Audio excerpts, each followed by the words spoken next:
పవన్ కళ్యాణ్ విషయంలో చంద్రబాబు గారు చాలా బాధ్యతాయుతంగా అంటే సాధారణంగా మిత్రపక్షాలలో గతంలో కూడా భారతీయ జనతా పార్టీ మిత్రపక్షం ఉంది. ఓ 2 మంత్రి స్థానాలు ఇచ్చేశారు.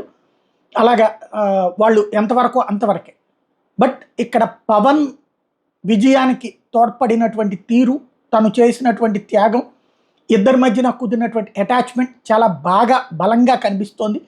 దానికి సాక్ష్యం ఏంటంటే, ఇదివరకు ఇద్దరు డిప్యూటీ సీఎంలు చంద్రబాబు గారి టైంలో ఉన్నారు. కేఈ అట్లాగే చినరాజప్ప. అదే సందర్భంలో జగన్మోహన్ రెడ్డి టైంలో 5గురు ఉప ముఖ్యమంత్రులు ఉన్నారు.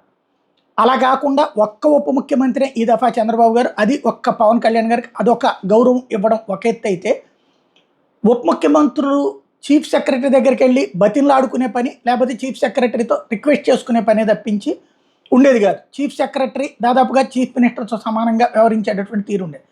అట్లాంటిది ఉప ముఖ్యమంత్రిగా ఇవాళ బాధ్యతలు స్వీకరించినటువంటి పవన్ కళ్యాణ్ గారి దగ్గరికి చీఫ్ సెక్రటరీ నీరబ్ కుమార్ వచ్చి ఒక మొక్కనిచ్చి ఆయనతో కలిసి చేయటం అంటే, ఇది ముఖ్యమంత్రితో ఈ తరహా వ్యవహరిస్తారు అంటే తనతో సమానమైనటువంటి గౌరవాన్ని పవన్ కళ్యాణ్కి కూడా ఇస్తున్నాను అన్నటువంటి సంకేతాన్ని చాలా స్పష్టంగా చూపెడుతున్నారు చంద్రబాబు గారు.